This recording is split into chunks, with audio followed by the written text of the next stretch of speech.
Hey guys, how's it going? So, you know what we haven't done here yet on Qigong Project is actually defined Qi.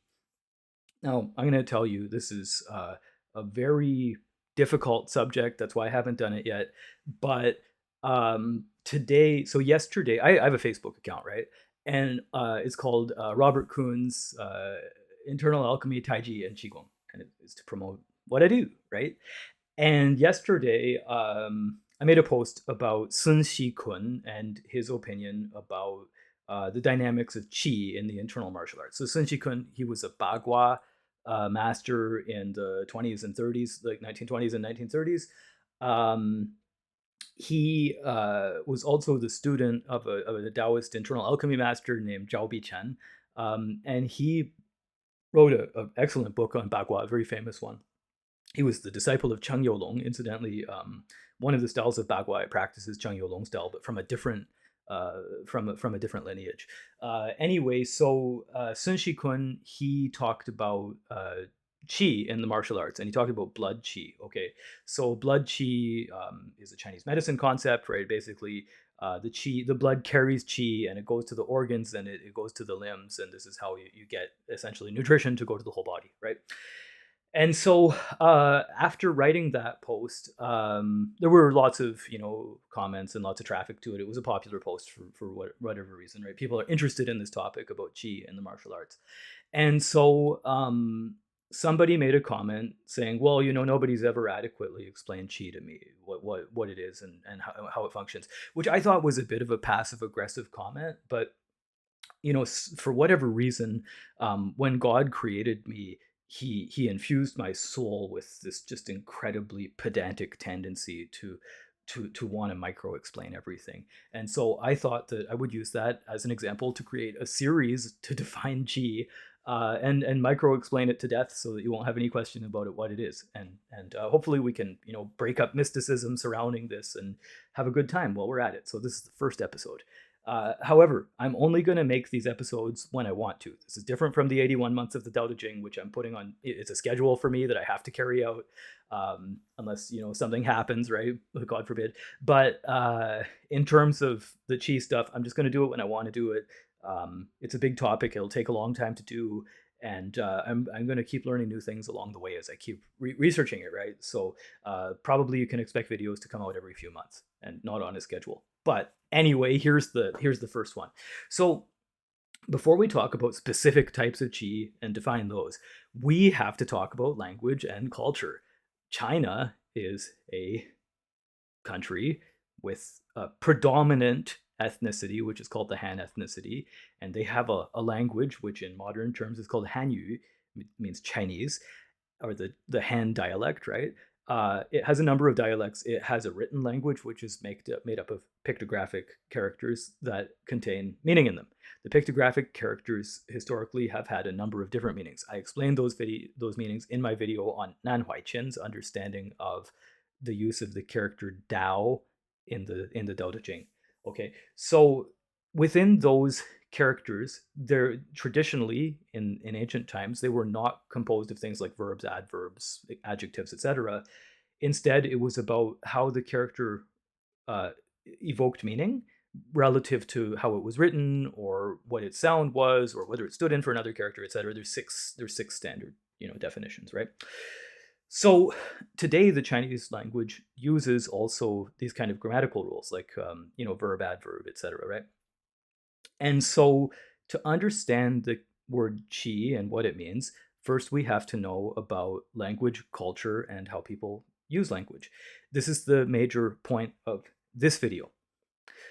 It has been a frequent criticism levied against Qigong, Chinese medicine, you name it, that this term qi either is not something that really exists, you can't measure it with physical instruments in a lab, therefore it doesn't exist, or that it's an overly vague term and therefore it doesn't exist. These are completely misapprehending the concept of qi. Now, who's to blame for this? Okay, partially Qigong masters in the 1980s and 90s, many of which who took on the opinion that qi was a kind of biomechanical energy. I'm sorry, I should say bioelectrical energy. Uh, this is not the case. It's not what anybody in the classics ever said. There's logic that people use to define it all the way down to the subatomic level. Let's not talk about that today. That's for a much later discussion.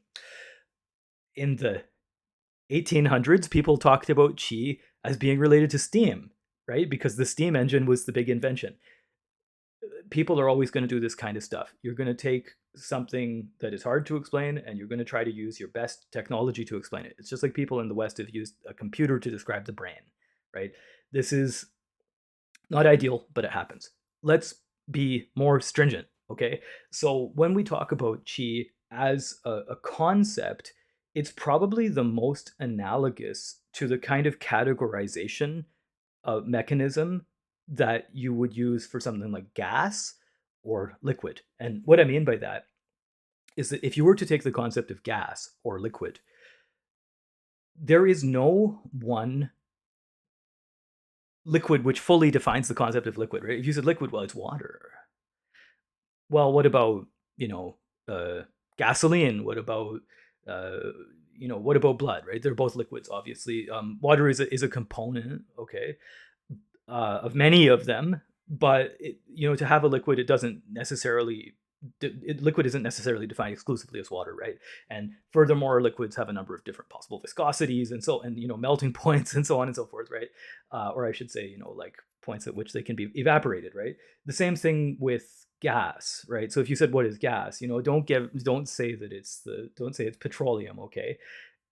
The gas as a petroleum product is um, like a kind of common usage term that we would use when we go to the gas station, but gas itself, again, it exists in a number of different forms, which include things which are vapors and so on and so forth, right? So chi is not a thing. Okay, that's the very first thing you have to know about chi. It's not one individual thing. It's a categorization mechanism to define many things. It's a linguistic thing. And so if you make a comment like chi doesn't exist because we can't find a thing called chi when we look into people's bodies when they do qigong or Chinese medicine, you've completely misapprehended the point of qi. And if you did it unintentionally, that's fine. The best thing about ignorance is it gives us a chance to learn more, and we're all incredibly ignorant, self included, right? So not a problem. But if you do that disingenuously because you have something against Chinese medicine or qigong and you just want them to fail, then that's not very that's a very intellectually unmanageable approach to take long term, right? It might give you short term tactical wins, but it wouldn't give you a strategic win if that's what you're looking for. So the thing about qi is just like gas or fluid, it's something that has to be defined in accordance with a qualification or a clause, right? So as an example, let's say that you want to talk about something which is fluid. So you would talk about um, water is a fluid, right? Gasoline is a fluid when it's and so on and so forth, right? So that's fine. Orange juice is a fluid, right? And then you could talk about what makes it up, right? So water is a major component part of orange juice. Orange pulp may be a component part of orange juice, right? Et cetera, et cetera. It goes through a production process, right? Did you get it fresh from an orange, so it's just the components of the orange, or did you get it from a process which involved various types of like high heat treatments, in order to kill bacteria and so on and so forth, right? So you have a ton of different potential ways that you could define a fluid and part of its identity, right? If we talk about in the West, we like to talk about identity. I don't mean who I think I am or who you think you are or who I think you are. What I mean is the identity of an existing thing in reality, right? So part of identity is the fact that orange juice is a fluid, unless you turn it into a gas or something like that, or a solid, right? So when we have this basis to understand qi, then we say, okay, qi is something that exists in a state which is qi. That's a Chinese cultural idea, right? It's not a Western cultural idea. It may be hard for us to translate it first into our own social understanding of things because qi is based on a whole bunch of Chinese thought processes. And in exactly the same way, you shouldn't take it for granted that Chinese people had a really easy time integrating Western thought processes into their own culture around the turn of the 20th century, right? So when sort of modern scientific ideas began to filter into China, which was significantly before the 20th century, these were things which had to be brought into the culture gradually, and they were things that had to be understood over time by people, right? This is You shouldn't take it for granted that a cultural idea will easily assimilate into a new culture. And uh, East Asia has been exceptionally good at that because they've had very, very strong scientific and literary cultures for thousands of years. And so, as a result of that, they've been able to take those things which are necessary for them to deal with the world, um, while still not losing their original culture, right? But that hasn't been the case for every culture that's been exposed to this. Now, at the same time, for us with qi, it's very difficult for us to understand this qi because we don't have the mechanisms culturally to really assess it without having a pretty stringent explanation of what it is. And most people, frankly, don't require to use qi in their lives. Therefore, it's not interesting enough for society as a whole to take seriously beyond people who would like to use qi to make their bodies feel better, or who would like to use qi, to treat people with acupuncture needles and so on and so forth. It's a very, very small subset of the population, right?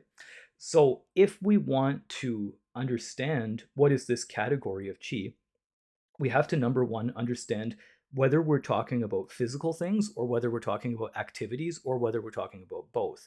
Now, the good news, as I mentioned, is that the creator made me exceptionally pedantic, and so I think that finally I'm ready to deal with this question after many, many years of preparation.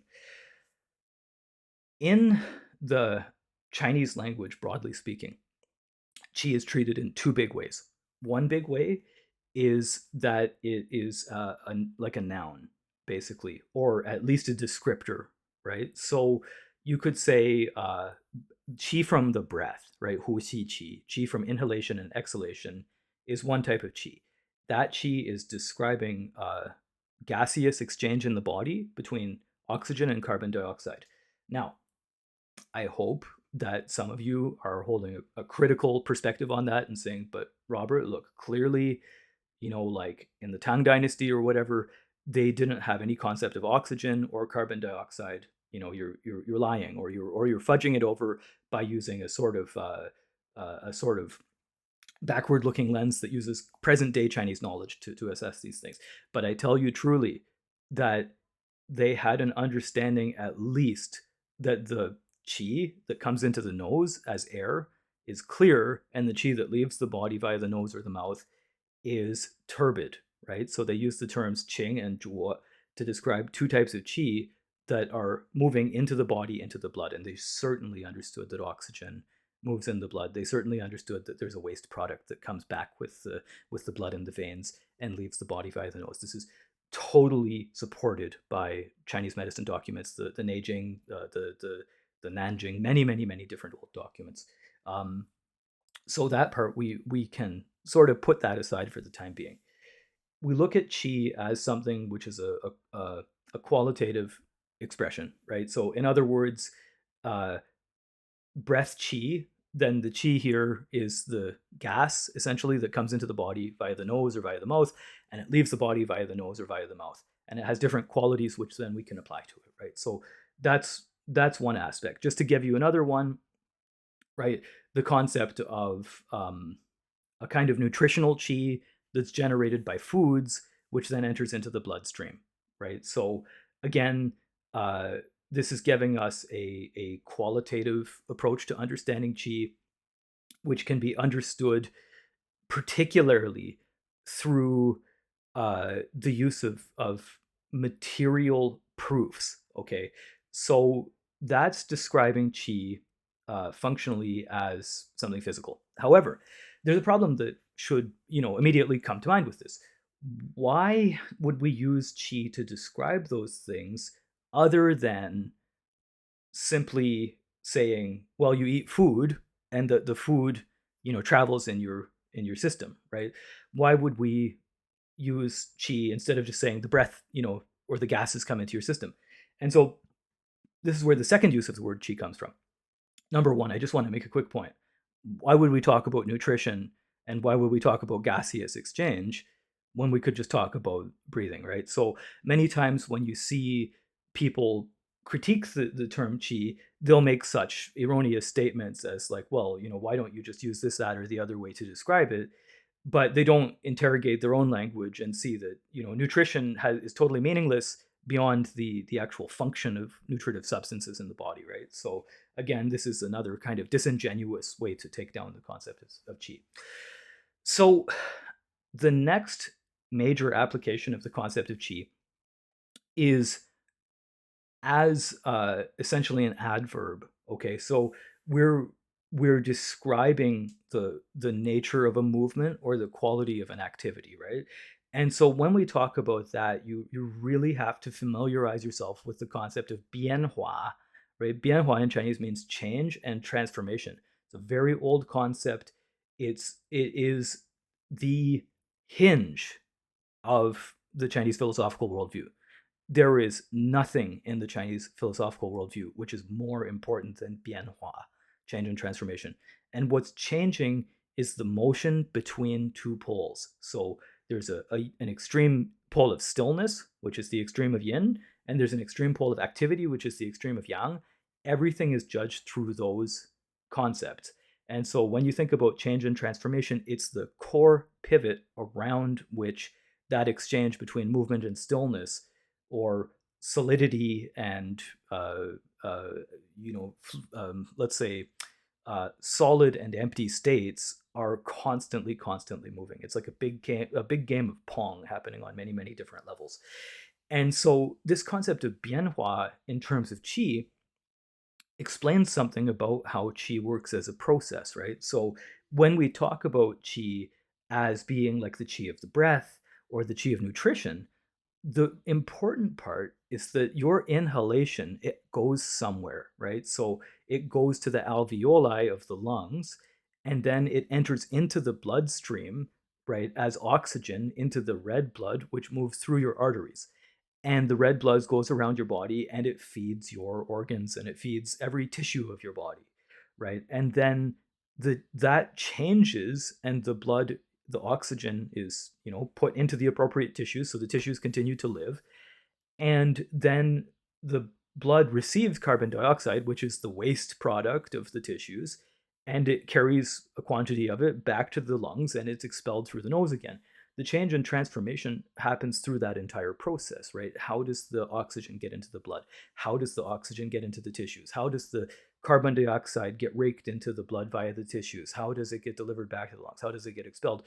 Those are the transformation of qi, right? That's where that second invocation of the term qi comes in.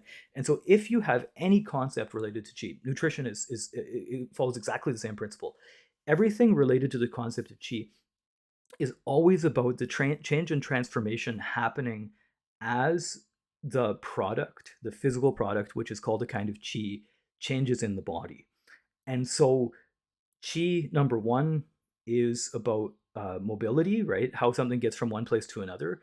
And it's about static state, right? How something stays in one place before it undergoes another change and then, goes on, right?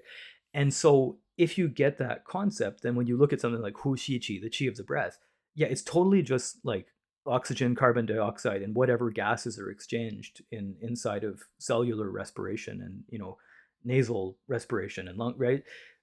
But it's the change that occurs between those things that defines it as a qi. Otherwise, an inhalation by itself, right? You can say well, there's some qi involved there, but it doesn't describe the overall process. And the same is true with nutrition, right? The food by itself doesn't describe how the food gets broken down, gets turned into component nutrients and put into the blood and transferred around the body. So when you look at the term qi, it's never describing one individual substance which you can concretely call qi and which can be measured in some way as that substance. That's exactly the same as saying measure fluid in the body. Well, like what fluid are we talking about, right? Are we talking about saliva? Are we talking about urine? You would have to be specific. And so if you want to say measure qi in the body, it's a complete non-starter. It's a ridiculous notion. It's not supported by any of the literature. It's wrong. So if you look at it from that perspective, then you might know what to look for, right? What do you mean by hu xi qi? What do you mean by breathing qi? What do you mean by yin yang, right? Nutrition, right? If you look into those concepts, then you start to be able to find out the discrete things that you would have to measure to be able to find out whether or not qi exists. In terms of breath, okay, the oldest etymological meaning for qi is kind of air or cloud. Okay, it originally was made up of three lines, kind of looks like clouds. When we talk about the qi of the breath, it's one of the oldest definitions for qi. When you breathe in, you bring the air into your body. This is exactly what they were saying when they were talking about qi as breath. When you breathe out, you send the air back out of your body. Is that A, true? B, not true? Okay, it's true. It's definitely true, right? So you bring the breath into your body via your nose or your mouth, hopefully, preferably your nose. That is bringing qi into the body in the absolute most basic sense, right? But nobody talks about that period, right? What they talk about is when you breathe in, you bring oxygen into your body, right? Or in the old days, they call it qing qi, clear qi, right? When you breathe out, you expel carbon dioxide. They call it zhuo qi or turbid qi. This was part of the reason why modern medical ideas were easily able to take hold in China over a period of, like a couple hundred years without completely destroying their worldview, because they had the model already in place to support those ideas. They added new terminology, which in many cases was more accurate, but it didn't completely destroy the old system. Now, other parts of the system were injured by, modern science. It's virtually unavoidable. And if you feel good or bad about that, I sure hope you don't feel good, that other people got hurt because of Western, knowledge or whatever. But this happened to us too. It's just that most Western people don't have that memory, right? When knowledge from the Byzantine Empire, when the Byzantine Empire collapsed, people who were refugees, intellectual refugees from the Byzantine, went to Europe with their specialized knowledge, much of which was the scientific understanding of the Byzantine Empire, and this is the thing that sparked the European Renaissance and Enlightenment. So this is how the world works, right? Whether it's good or bad. Now, let's just keep going with this idea of qi. So how do you disprove fluid? If you said there's a magic fluid which is the animating force of the body, and it came from a supernatural source, and it was like the fluid of the universe, and this fluid would, let's say gas instead, okay? This gas would, if you cultivate it properly, it would let you get in touch with God, and so on and so forth. Yes. Okay, great. Let's attack that. Let's tear it apart. Let's find out if it's true or not. It's not true. Okay, or at least it's probably not true. So Europeans for a long time believed that kind of idea, right? There were these vapors, right, that were like pneuma, and uh, some people had very grounded ideas about them, right? Some people said, well, look, there's this vapor that like runs through the nervous system, and it goes to different parts of the body, and it brings consciousness to those parts of the body. It was wrong, partially, and partially right. These early Europeans and early Muslims discovered the nervous system. Cool, right? Parts of it were wrong.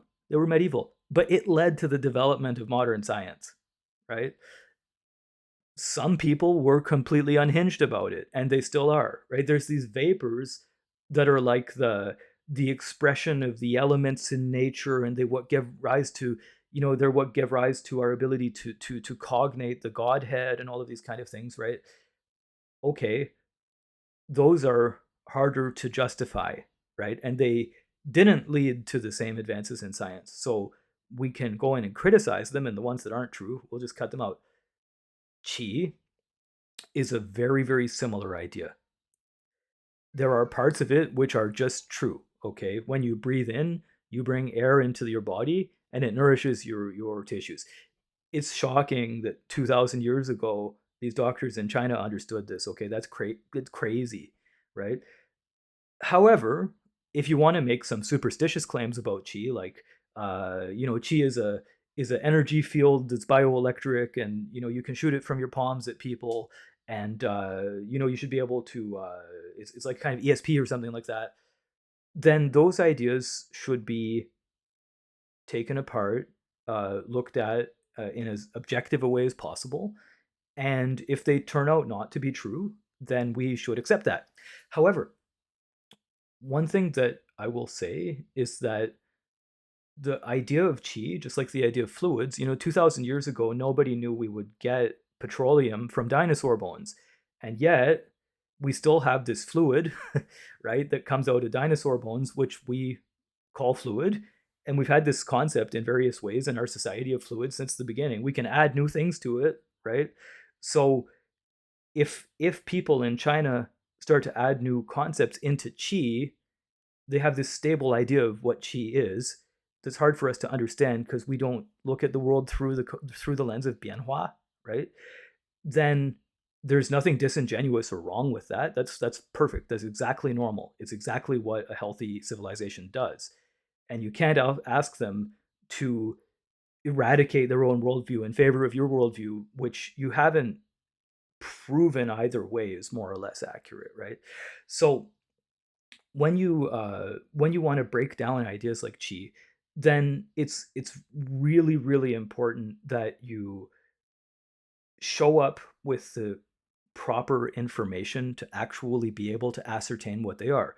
Going back to the person who made the comment on my post on Facebook, why is it that nobody could qualify to that person what she was? Well, number one, I'd like to ask you, why is it that what do you deserve an explanation from anybody?